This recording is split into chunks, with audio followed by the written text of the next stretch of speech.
Envelhecer é um processo natural que a maioria de nós vai passar por ele. Mas a verdade é que muita gente ainda tem medo de pensar sobre isso. A expectativa de vida do brasileiro vem aumentando, passou a ser de 76 anos, segundo a última projeção do IBGE, divulgada no final de agosto.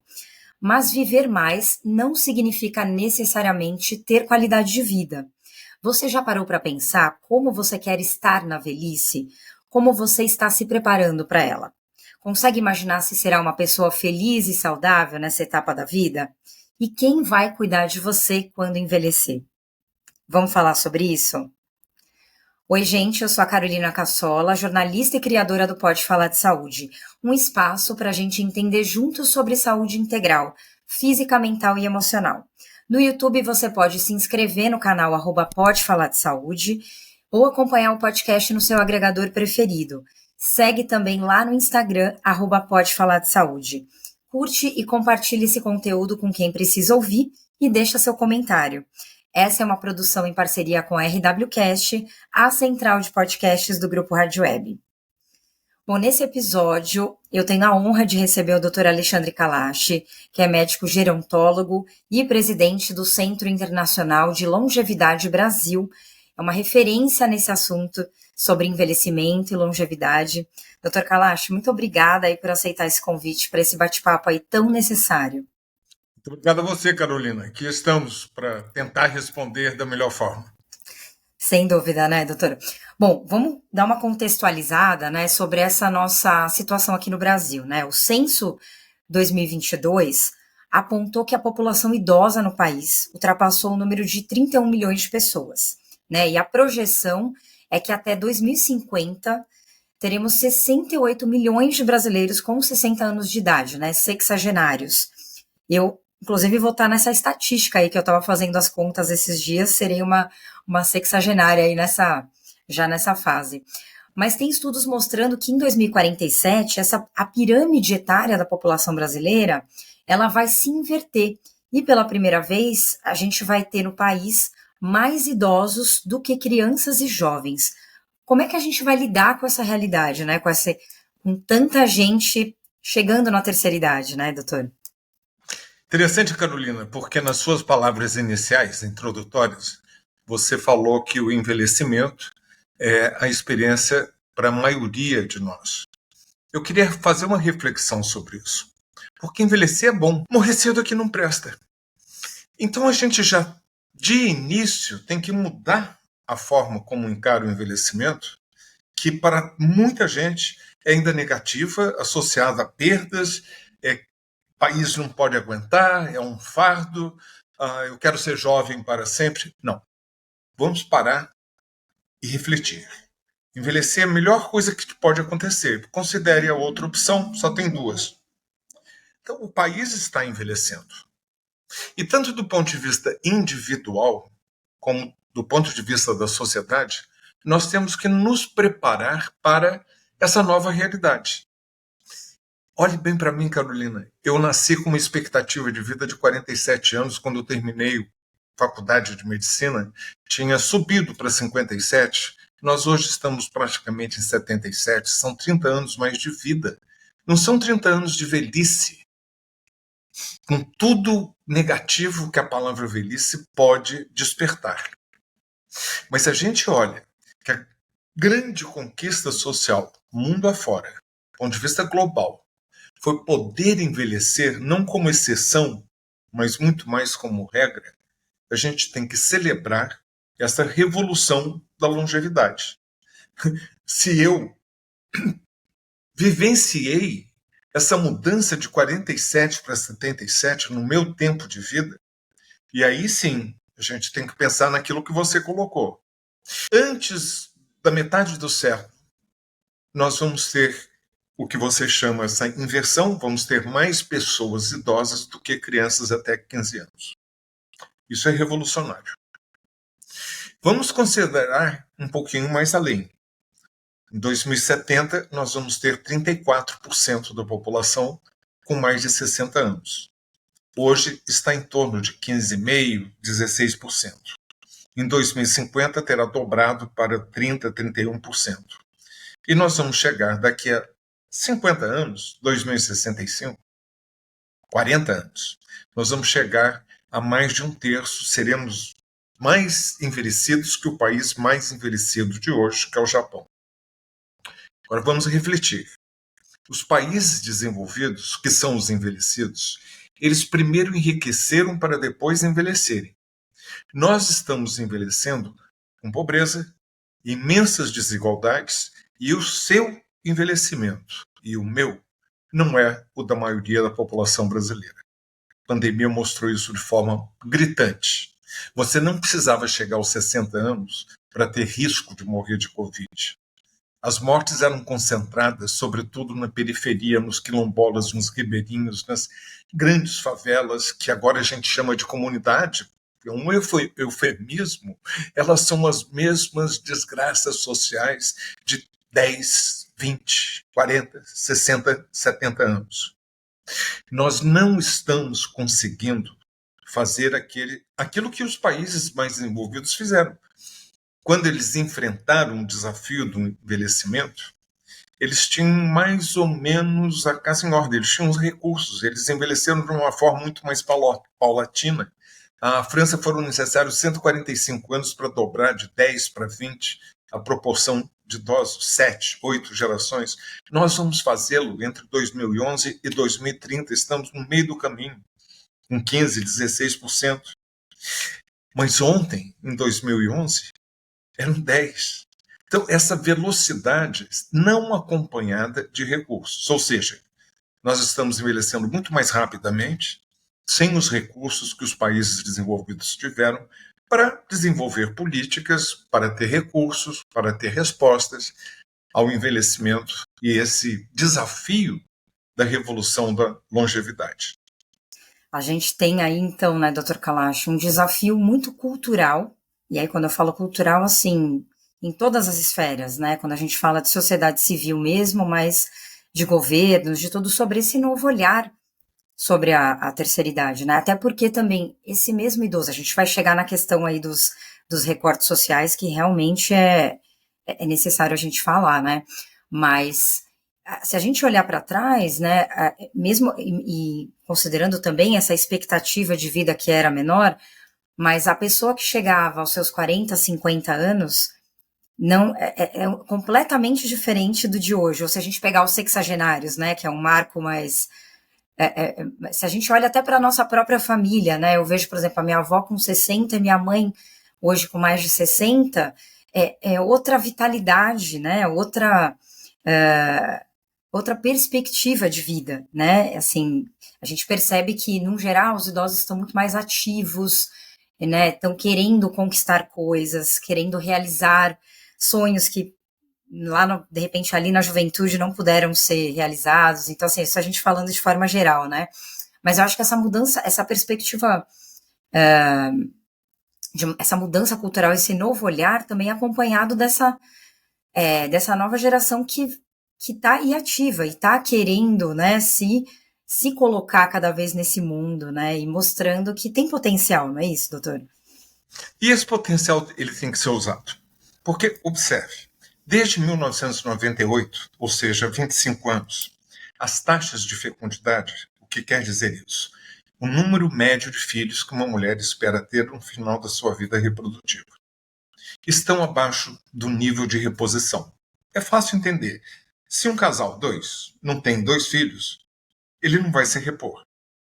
Então nós estamos, desde o final do século, 25 anos, com menos bebês que geraram menos crianças, menos adolescentes, agora menos adultos jovens. E, no topo da pirâmide, as pessoas sexagenárias aumentando em número, como nós já observamos. Então, o único segmento da população que continua crescendo é o de sexagenários. E o maior capital que uma sociedade, que um país tem, é gente. E no caso do Brasil, cada vez mais gente velha. Então nós vamos ter que mudar a forma de encarar o envelhecimento e a velhice e as pessoas idosas, ter menos preconceito e poder dar oportunidades. Não estou falando de você nem de mim, eu estou falando da imensa maioria da população que vive mal, que come mal, que não têm oportunidades de fazer as atividades físicas necessárias, que não têm o acesso aos serviços que poderia ter. E olha, viva o SUS, porque 83% das pessoas idosas no Brasil dependem única e exclusivamente do SUS para os seus serviços de saúde. É um marco civilizatório. Mas quisera eu dizer que está, não digo nem perfeito, que está muito bom. Está melhorando. E nós vamos ter que defender esse SUS, porque se há duas coisas fundamentais para que essas pessoas idosas, que é o material humano do futuro deste século no Brasil, as duas coisas essenciais são saúde e investir no conhecimento. É aprendizagem ao longo da vida, da infância à velhice. Para você e para mim, está claro, nós estamos usando tecnologia. Cada vez mais a gente está nessa quarta revolução industrial. Nós temos iPhones, nós temos todas as facilidades, a tecnologia, uma interagindo com outra. Porém, pense num mecânico de automóvel que tem 45 anos e que aprendeu mecânica aos 20. E ninguém lhe ensinou, nem ele percebeu que ele tinha que aprender eletrônica. Ele abre o capô do carro e não entende nada. Ele vai perder o emprego. Ele vai perder a renda que tinha antes, porque vai ser muito difícil ele se colocar sem qualificações num outro emprego que gere a mesma renda. E aí ainda o ofendem, vai ser um microempreendedor. O quê? Motorista de Uber? Vender pipoca na esquina? Até para isso ele precisa de aprendizado. Ele precisa saber qual é o diferencial da sua pipoca para que o potencial cliente não vá comprar a pipoca da outra esquina. Então, esse é o ambiente, o ecossistema, que tudo é complexo, uma coisa interagindo com outra, e num contexto de muita negatividade, de muito preconceito, de idadismo, que é o preconceito contra as pessoas idosas. Eu ia te Que perguntar remete. mesmo sobre. Desculpa, não.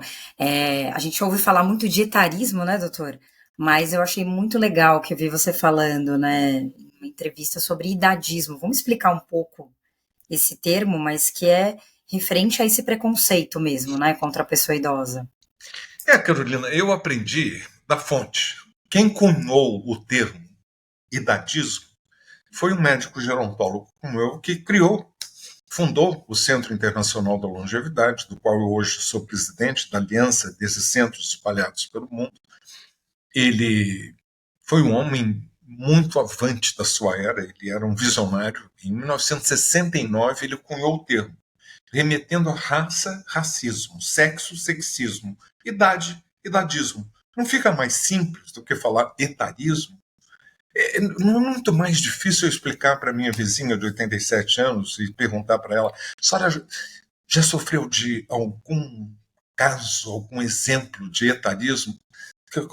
Como é que é mesmo? Etarismo? Vamos simplificar, vamos comunicar.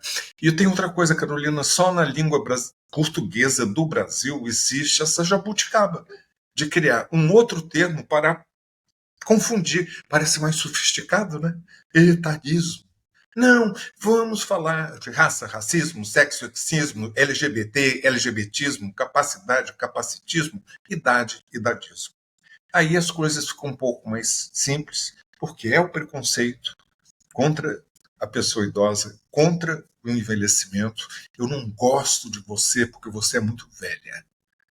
E eu vou fazer todo o possível para você ficar no canto, não participando da sociedade. Eu vou lhe negar os seus direitos. E é isso que, na prática, acontece com raça, o negro no seu lugar, acontece com a mulher. Eu não vou lhe promover porque você é mulher. Eu não vou te dar um emprego porque você tem uma incapacidade.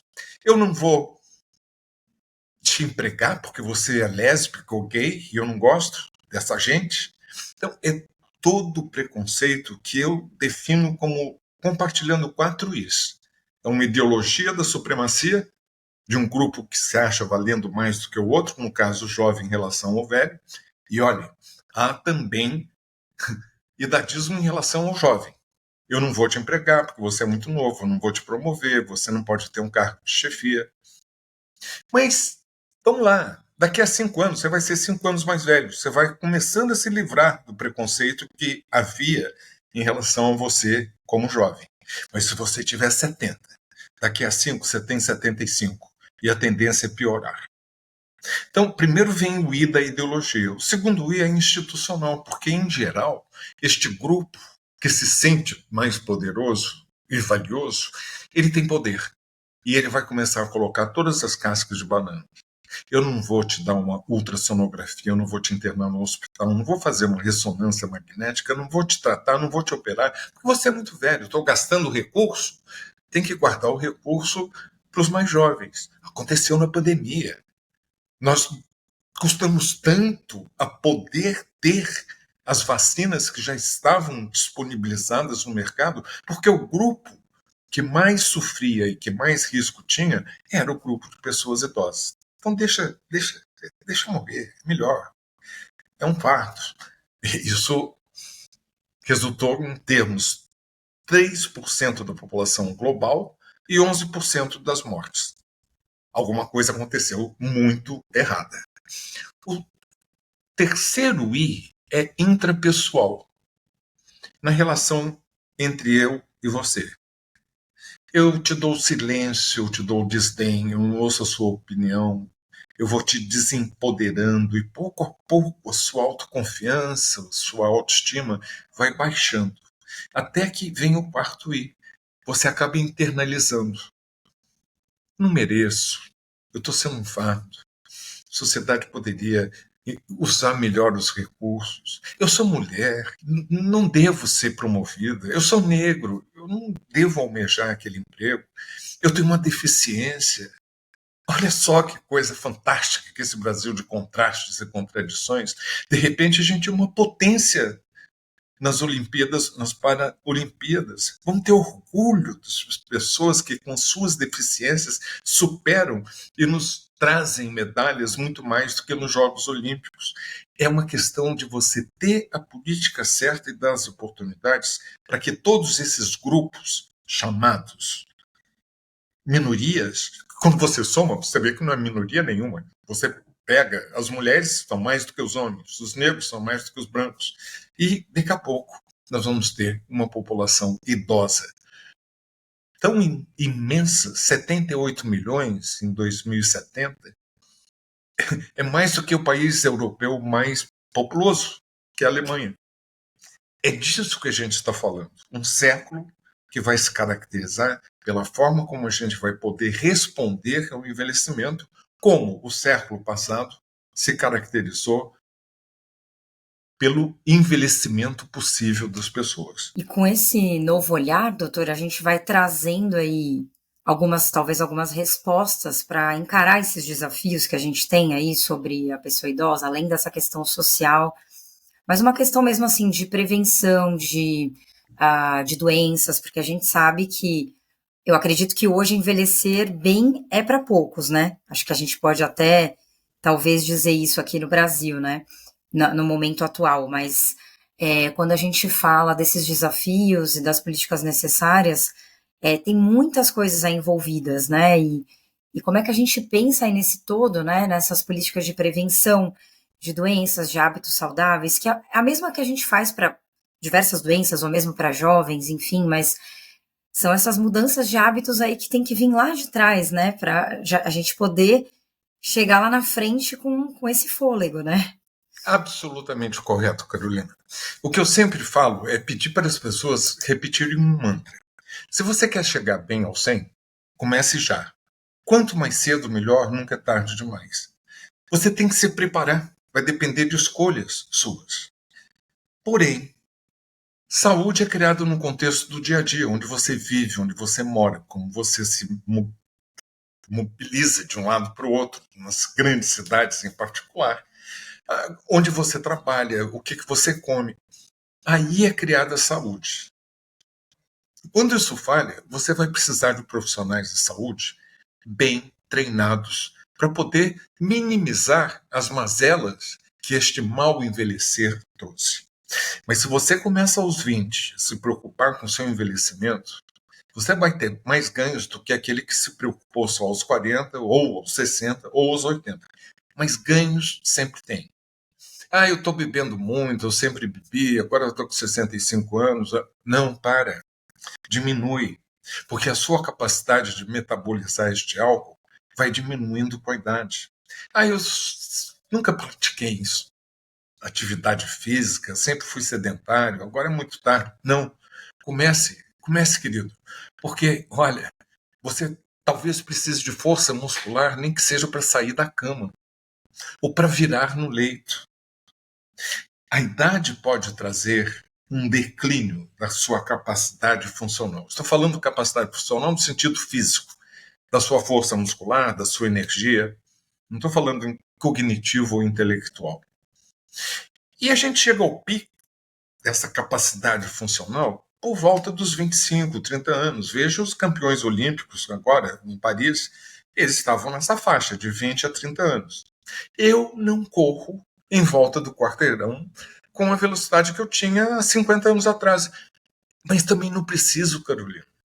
Porque essa é a outra coisa importante de cair a ficha. De que há etapas na nossa vida que a gente deve ressignificar. Não queira e pretenda fazer aquilo que você fazia com facilidade há 50 anos atrás, agora. Porém, perceba também que aos 25 você não podia fazer o que você pode fazer hoje, porque você adquiriu experiência. E não estou dizendo que as pessoas idosas são sábias, porque a gente às vezes fica repetindo essas besteiras. Como é que vai ser sábia se não teve um ensino adequado? Talvez tenha experiência de vida. E a gente encontra pessoas que têm um nível educacional baixo, mas que são riquíssimas assim, em sabedoria, mas nem todos. Porque sofreram discriminações, não tiveram oportunidades, não tiveram acesso à aprendizagem ao longo da vida. Aí fica difícil ainda esperar que essas pessoas que são vítimas dessas mazelas sociais ainda chegar aos 80 vendendo saúde, vendendo sabedoria, sem nem lugar e direitos elas recebem da sociedade. Diante disso, né, doutor, acho que essa redução das desigualdades ela é muito urgente, né? Porque senão a gente está falando aqui de um público que tem acesso, né, à atividade física, enfim, a assistência de saúde de qualidade. A gente estava falando aqui do SUS, lógico, né, um sistema excelente, mas que realmente está sobrecarregado, né? A gente tem uma contingente de pessoas muito alto, mas quer dizer, são desigualdades que, na verdade, acho que muita gente às vezes não para pensar, né? Que às vezes esse idoso, ele acaba não tendo esse acesso, ele fica prejudicado ali no seu acesso a um medicamento, a qualquer tipo né, de assistência, de tratamento, acho que principalmente assistência, né? A gente estava falando aqui no começo da abertura, né? Que eu peguei um gancho, acho que também de uma entrevista sua, e eu acabei parafraseando aqui, que é de como que você quer envelhecer, quem vai cuidar de você na velhice, né? Eu acho que é uma coisa que acho que as pessoas têm medo de pensar sobre isso. Porque eu vou ficar dependente, eu vou. Quem vai cuidar de mim? As pessoas ficam preocupadas, né? Por exemplo, você tem filho único ou não tem filhos, ou tal. Como que vai ficar essa conta, né? Então é um desafio grande para a gente pensar, acho que coletivamente sobre isso, né? São duas perguntas que a gente tem que fazer, né? A primeira é quando a gente é jovem e que você almeja envelhecer, você não tem certeza se vai. Nesse aspecto, eu estou em vantagem, eu já envelheci. Mas quando você tem 20 ou 25, é a sua aspiração. Mas você não sabe, na verdade, se vai chegar lá. O Cícero já falava isso no Império Romano. Este almejar de envelhecimento, ele também guarda em si que você quer envelhecer com qualidade de vida. Então, duas perguntas que cabem para fazer ao jovem. O que você quer ser quando envelhecer? A gente não pergunta para a criança o que você vai ser quando crescer. Agora a gente vai perguntar para o jovem o que você quer ser quando envelhecer. Porque vai depender de muitos fatores, muitos deles na sua esfera pessoal. Porém, se não houver políticas adequadas em resposta a esse envelhecimento para te dar as oportunidades de você bem envelhecer, você fica enxugando gelo, você fica fazendo esforço, mas não consegue. Ah, tá sedentário, mas doutor, olha, eu moro numa favela, não tem calçada, a iluminação é terrível. Se você for mulher é pior ainda, tem que viver num estado de sítio, porque o país é campeão de estupros, são 300 mil, a cada 6 minutos tem. Então, a violência, a bala perdida. Eu estou falando com você do Rio de Janeiro, mas isso está pelo Brasil inteiro. De repente você está morrendo sufocado, porque 90% do país está pegando fogo. E as pessoas mais suscetíveis às mazelas respiratórias que isso acarreta são as pessoas ou muito novas, muito jovens, bebês, crianças de menos de 3 anos, ou as pessoas acima de 60 anos, sobretudo se elas já têm uma comorbidade. A gente ouviu muito essa palavra na pandemia. Comorbidade, você já vem carregando hipertensão, diabetes, obesidade, problemas osteomusculares, e antes de chegar aos 60, pelas más condições que você teve. Carolina, basicamente eu estou falando de curso de vida. É curso de vida, são as experiências que antecedem a tal da velhice que vão caracterizar a sua velhice. Por outro lado, a segunda pergunta que você tem que fazer: será que eu já pensei em quem vai cuidar de mim quando e se necessário? Pode ser amanhã. Você pode sair aqui com os acidentes, nós somos campeões também, matérias de acidentes nas estradas, o álcool por detrás disso, muitas vezes, né, da violência. Então, você tem todos esses obstáculos, mas você tem que pensar que com a idade, a tendência é de que você realmente venha a precisar de alguém que lhe cuide. Quando eu era criança, quem cuidava era a família. Era uma família estendida, eram muitos filhos, eram muitas noras e genros, eram muitos netos. Eu cresci cercado de primo para tudo quanto é lado. E olha que legal. Com os primos, você aprende a brincar e a brigar. E a gente aprende a se colocar. Você está brincando, você está aprendendo. Mas você está brigando, você também está disputando. Hoje, você tem filhos únicos, mimados, que não tem que competir. Eles se sentem reis ou rainhas. Mas quando realmente a vida começa, de fato, você está no meio do trabalho, você percebe, opa, não é bem assim. Eu estava cercado de primos e primas, mas eu estava cercado de idosos, de pessoas idosas fantásticas, que tinham histórias para contar. E você aprende também ouvindo as histórias e levando o pito, porque isso tudo é que vai te formando como pessoa. Você podia até não gostar dos pitos, mas eles vinham. De repente, a gente muda e daquela família estendida em que você chegava à velhice aos 55 anos, se tornou avô, já era velho.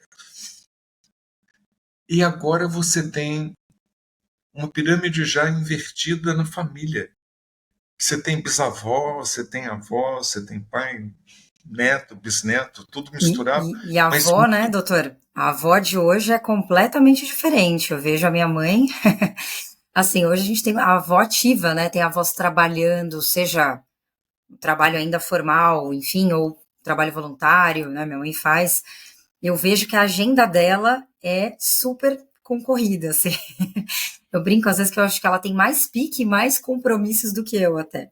Eu faço essa brincadeira porque a gente vê uma mudança, né? Isso, a gente olhando para trás nas nossas gerações mesmo, a minha avó também era muito ativa, trabalhava fora, né? Enquanto que ainda muitas mulheres estavam começando esse caminho, né? Mas é engraçado da gente ver essa mudança da perspectiva, né? E de como essas avós hoje estão mais ativas, e às vezes por isso até não conseguem, talvez, ter a mesma relação com os netos como se tinha no passado, né? Não é nem dizendo assim se é melhor ou pior, mas acho que é diferente, né? Então acho que diferente. isso traz, né, uma mudança social muito grande, né, nas relações, né? Bem diferente. E uma das coisas, você é interessante que você está falando de avó, sempre no feminino. Interessante porque tem uma questão de gênero muito importante. A mulher, envelhece de forma diferente do homem, isso é óbvio, pelo aspecto biológico hormonal. Mas há uma construção social também do que é ser homem e mulher na nossa sociedade. Eu diria até que mundo afora. Porém, aqui no Brasil é mais exacerbado, porque os homens, eles conjugam o verbo cuidar desse jeito. Tu cuidas, ele cuida, ela cuida, vós cuidais. Eu não tenho nada a ver com isso, eu quero é ser cuidado. Oi, belezoca, acorda, porque você vai ter que fazer parte da cultura do cuidado. Porque antigamente, quando eu era criança, a proporção de pessoas idosas no Brasil era de 4, 5%. Quando chegar a 33% daqui a pouco, vai ser impossível que as mulheres agora trabalhem, tenham outras funções, outras expectativas, outras exigências sociais e cuide dos netos, dos filhos, da mãe, do pai, da avó, do sogro, da sogra e do chato do marido, porque vocês têm mania de se casarem com homens mais velhos. Devia acabar com isso. Vocês vivem mais. No Brasil, muito mais. Porque há muitas mortes prematuras pela violência. Quem morre no Brasil, assassinados, homicídios, que chegam a quase 50 mil por ano, você multiplica isso em uma década, são 500 mil, são sobretudo jovens pretos ou pardos. Essa população envelhece de forma diferente. Essa população, Carolina, ela envelhece de forma doída. Você perder um filho ou um neto, quanto mais eles que são agora cada vez mais preciosos, porque são menos do que tinham no passado. Você vê o seu filho, o seu neto, que nem estuda nem trabalha porque a sociedade não lhe dá espaço. Você vê uma sociedade que é hedonista, que exige que você seja bela e forte, sem rugas e com botox. Você vê homens que não se preparam para aposentadoria, e eu sou contra essa palavra, eu acho ela horrível, porque remete ao aposento que existia nas casas antigas, onde metiam os velhos. E eu não vou envelhecer no aposento. Eu vou envelhecer na sala da frente, estou envelhecendo na sala da frente, ciente dos meus direitos, brigando, ativista. E outro aspecto, eu não faço questão nenhuma de que me chame de pessoa idosa, melhor idade, então, pelo amor. Isso Eu se sou velho. popularizou, né?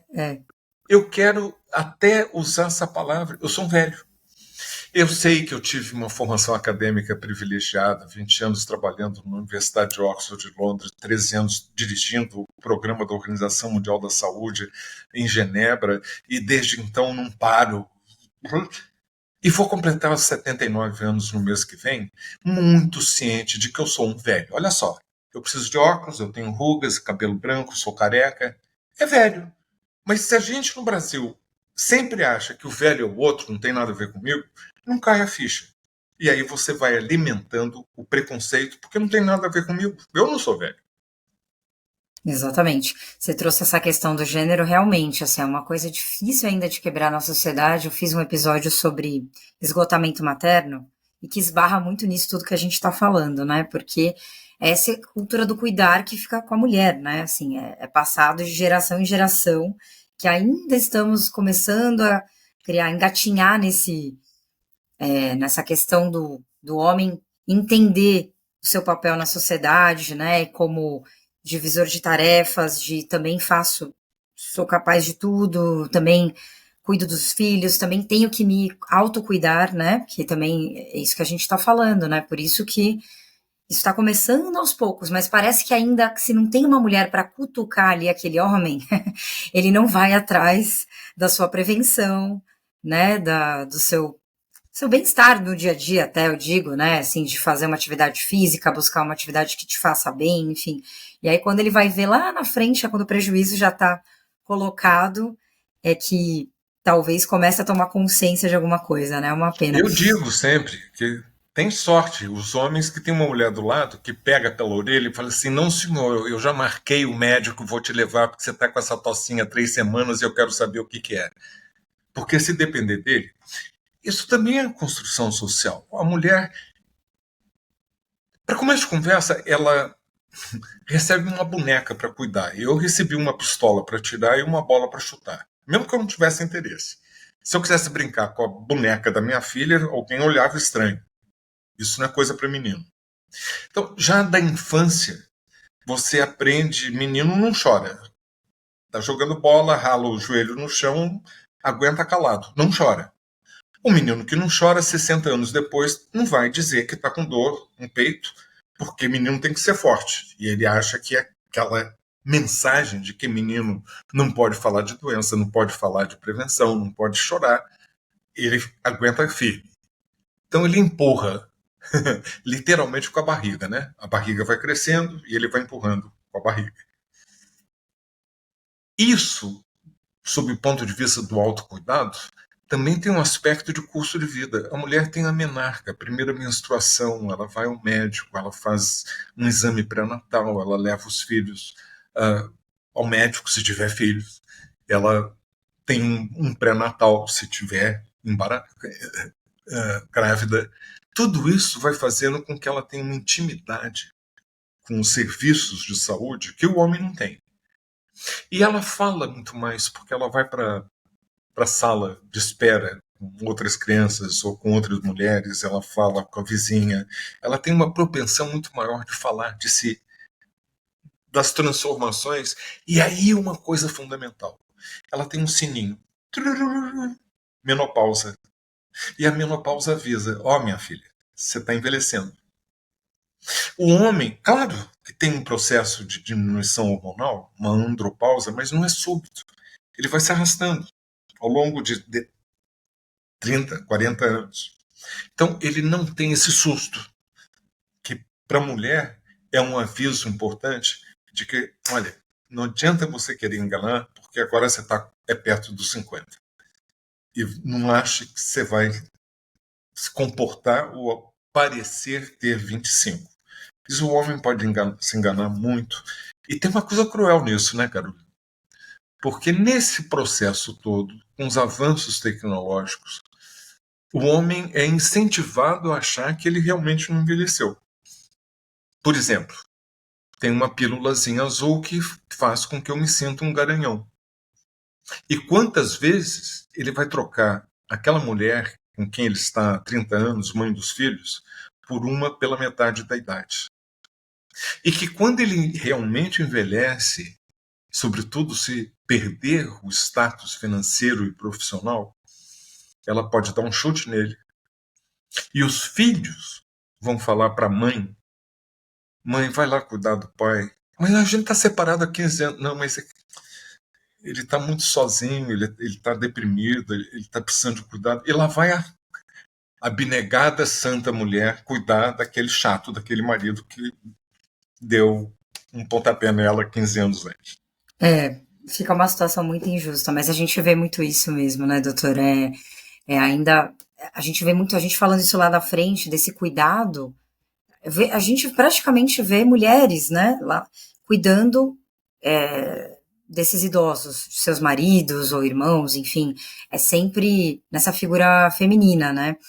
E aí quando a gente pensa assim coletivamente, assim, como é que você vê hoje as políticas, né, de assistência à pessoa idosa, né? A gente se falava muito antigamente dos asilos, né, que é um termo que acabou caindo, mas aí a gente começou a ter as instituições de longa permanência, né, que são as ILPIs. Como que elas funcionam hoje na prática, até para as pessoas entenderem um pouco o papel delas? É importante a gente contar com esse tipo de assistência para o futuro, ou a gente precisa ter mesmo essa construção de um círculo social ali mais fechado, né? Eu digo assim, mais familiar, mais comunidade. Não é só familiar, não é só comunidade. Você ter políticas públicas que permitam que você tenha centros onde você possa ir passar o dia, por exemplo.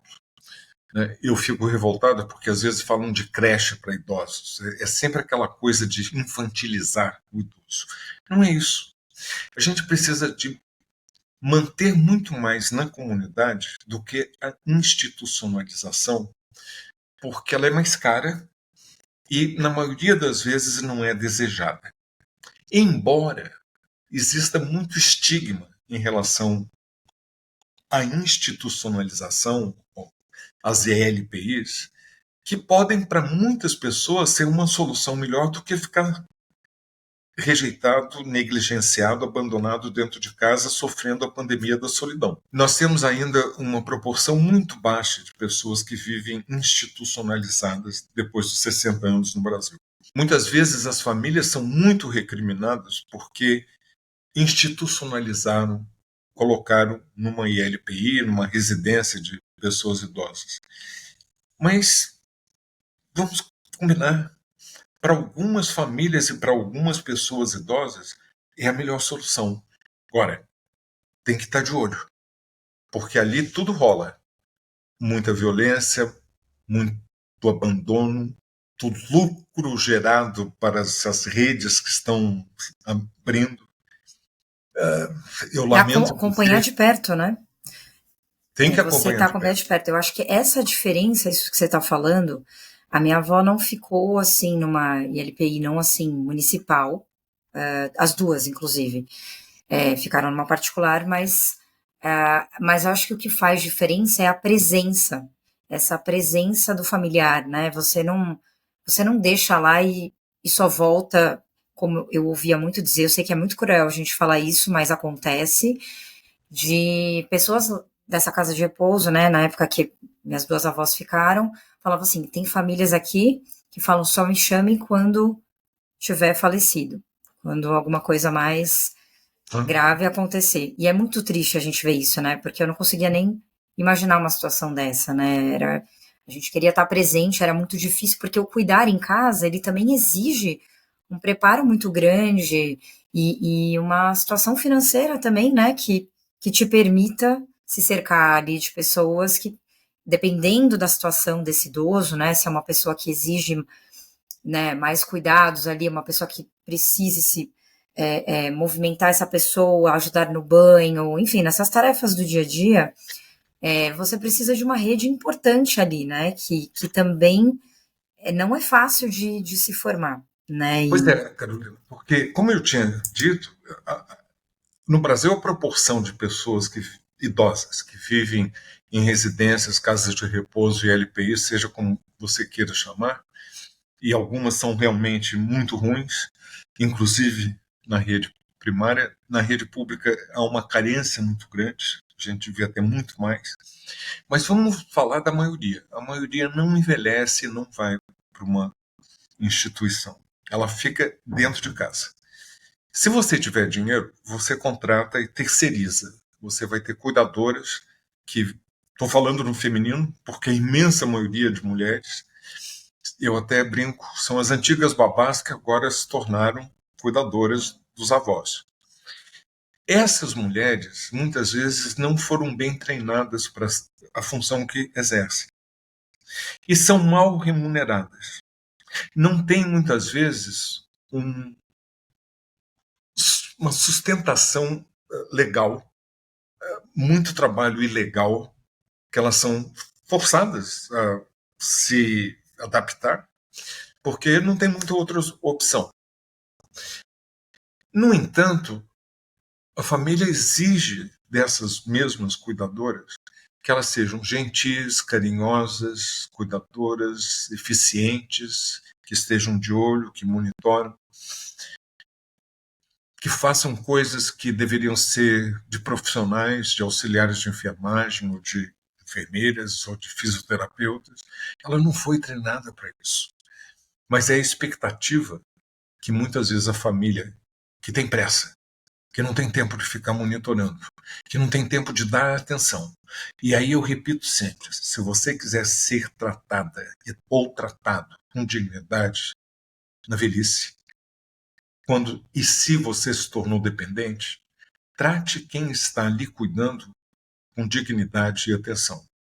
E outra coisa, não seja racista, porque a maioria das faces de quem estará à volta da sua cama, cuidando, dando-lhe banho, trocando a sua fralda, serão mulheres negras ou pardas. E a elas resta apenas essa opção. Só que elas não sabem, muitas vezes, quem vai cuidar dela quando envelhecer. Eu vou ser muito gráfico, viu? Quando a minha mãe fez 90 anos, ela deu uma grande festa. Nós demos uma grande festa no seu apartamento espaçoso e ela dançou uma valsa com médicos privados. E ela tinha uma doença crônica. Ela foi muito bem até os 94. E depois Alzheimer. Mas teve sorte. Ela começou com uma doença de Alzheimer aos 94. Eu tenho amigos que já estão com Alzheimer há 10 anos. E ela faleceu aos 103, muito bem cuidada por uma equipe que era simplesmente maravilhosa. Hoje são amigas minhas. Eles foram tratadas com dignidade. Mas quando ela fez 90, eu pensei, meu Deus, a babá Vitória, se estiver viva, estaria fazendo 80, porque era muito simbólico. Quando eu era criança, era o aniversário da minha mãe e o aniversário da minha babá no mesmo dia. E eu revirei mundos e consegui encontrar a babá Vitória, que tinha nascido numa cidade pequena do interior de Minas, veio para o Rio, primeiro emprego, ficou muitos anos trabalhando conosco, depois pediu para sair, que ela queria ter mais autonomia. Meu pai, que era um homem de negócios, no comércio, encontrou um lugar para ela trabalhar, blá, blá, e ela foi envelhecendo. Mas aos 80, ela já estava morando de volta nessa cidade, que não era mais a cidade provinciana e pequena de Minas. Era uma cidade que tinha inchado, ela não tinha familiaridade. Ela envelheceu longe da única irmã e dos sobrinhos que ela pouco conhecia. Logo depois dela voltar para Minas, a irmã faleceu. Ela não tinha capital social. Ela não tinha histórias comuns com esses sobrinhos. E ela não tinha uma doença crônica, como a minha mãe, 10 anos mais velha. Ela tinha 9. E ela não tinha filhos, porque quando ela deveria estar tendo filhos, ela estava cuidando dos filhos da minha mãe. Então você vê a trajetória de vida, que as oportunidades que você vai ao longo do curso de vida são muito diferentes se você está do lado de cá desse abismo social ou do outro. Exatamente, doutor. E a gente está falando disso porque também essa vontade de envelhecer em casa é uma coisa que está presente, né, muito na população, vi que no Brasil, acho que é o grande desejo das pessoas também. A gente sabe que quem não gosta, né, da sua casa, né, a gente considerando aqui uma população que, obviamente, tem uma condição de vida, uma condição de habitação, né, razoável, mas dificilmente, né, a pessoa vai querer sair e estar num lugar que vai ser cuidado, né? Isso realmente faz parte, mas se preparar para isso também envolve tudo isso que você estava comentando, né? De como tratamos as pessoas, de quem está nos cercando, enfim, tem muitas coisas aí que estão envolvidas para a gente conseguir chegar nessa velhice, mas dentro ali da nossa própria casa e sendo cuidado, né? Esperamos que por pessoas enfim, que sejam carinhosas, enfim, que tenham esse cuidado, é importante, mas e que fica muito com essa parcela de mulheres, como você falou, e principalmente mulheres negras. Então, faz parte de um cenário que eu acho que muita gente não para pensar, né, como é que vai ser esse futuro, né? Então, doutora, isso tudo que a gente está falando aqui, nossa, tem tanta coisa que a gente pode continuar falando aqui, né, e a gente poderia ficar horas, né, debatendo aqui sobre esse assunto aqui do envelhecimento. Eu queria fazer, no entanto, uma observação, viu, Carolina? Pode falar. Porque a gente fala muito e traduz do inglês, né? Vem muito da cultura norte-americana, aging in place, ou seja, envelhecendo num lugar onde você sempre viveu. Mas pensando bem, tem tanta gente que mora tão mal, tem tanta gente que vive de uma forma tão absurda, e não é preciso ir para os rincões do interior da Bahia, não. Eu estou falando com você de Copacabana. Se eu olhar para frente, eu vejo o mar. Eu sou privilegiado. É uma bela vista. Mas se eu olhar para trás, né, equidistante, tem um morro com uma favela enorme. Chama Pavãozinho. Será que eu quero mesmo envelhecer lá? Será que eu vou querer mesmo morar lá? Que eu tenho que subir 200 metros para chegar à minha casa levando embrulho? sem saneamento, com bandidagem, com milícia, com violência? Será que eu vou querer mesmo viver num lugar onde, na primeira enchente, o meu barraco pode ir água abaixo? Será que eu quero viver mesmo uma população nem é ribeirinha, mas nas zonas mais pobres, periféricas do Rio Grande do Sul, um estado relativamente rico, e que vem uma enchente, um dilúvio, que é água para tudo quanto é lugar? Será que eu quero morar em Teresópolis, onde parte da minha família mora, que é um lugar aprazível, na serra, bonito, mas quando eu estava conversando com a camareira de uma pousada onde eu estava hospedado, e ela me disse, quando eu perguntei como foi há 12 anos atrás, e ela respondeu, foi horrível, eu perdi tudo. Eu só não perdi a vida e os meus filhos. Mas eles eram pré-adolescentes e pouco a pouco a gente conseguiu reconstruir. Mas agora eles já estão grandes, cada um foi para um canto, cuidando das suas vidas. O meu medo é que aconteça de novo, porque hoje eu não tenho a energia que eu tinha 12 anos atrás. E eu não tenho a ajuda dos meus filhos porque eles estão seguindo as suas vidas. Esse é o meu medo, porque eu sei que se acontecer de novo, eu não sei para onde ir. É realmente muito triste, né, doutor, de ver uma realidade dessa, né? Para a gente encerrar, eu queria falar de uma coisa que eu acho que é essencial quando a gente fala de envelhecimento, que fala-se muito sobre atividade física e ser ativo, mas se fala demais também sobre a questão da saúde mental. E aí a gente fala aqui sobre atividades que possam ser muito importantes, né? E eu acho que a gente vai perdendo isso ao longo da vida. Eu falo hoje, eu com 40 anos, não tenho mais a mesma memória de 20, 25, e acho que muito por conta também dos avanços tecnológicos, o que dirá lá na frente, mas é treinar o nosso cérebro, mas isso também diz respeito sobre a nossa vida social, sobre as relações que a gente constrói ao longo da vida, é isso? Sem dúvida. De que adianta você ter 3.657 amigos no Facebook e ninguém para te olhar no olho e te apertar a mão na hora que você precisa? A gente está perdendo, a gente muitas vezes precisa de low tech and high touch. A gente precisa de mais toque e menos tecnologia. Há 3 palavras que rimam muito: longevidade, solidariedade e intergeracionalidade. Se a gente não perceber que a gente tem que construir um mundo mais solidário, com mais empatia, e para isso você precisa examinar seu discernimento, uma introspecção, e arrancar todos esses botões de preconceitos. Não estou falando só da idade. Contra a mulher, contra o negro, contra o LGBT, contra o que não tem uma capacidade física como a que eu desejo.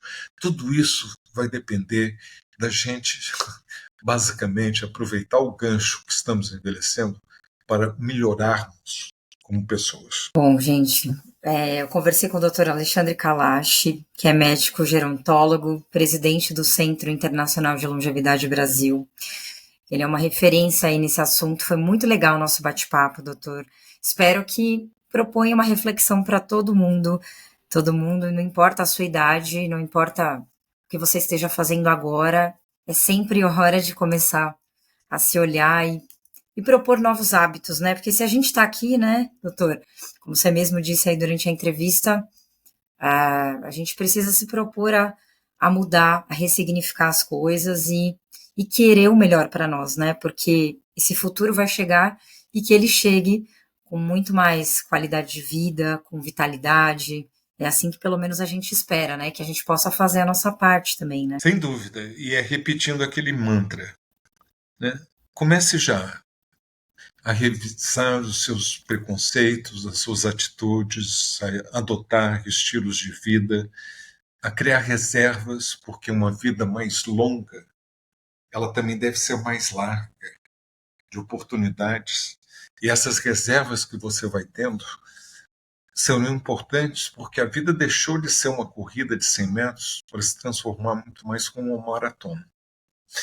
E quem quer que tenha se preparado para uma maratona sabe que você precisa de estamina, de determinação, de conhecimentos, de treino, porque você nunca sabe o que está do outro lado da esquina.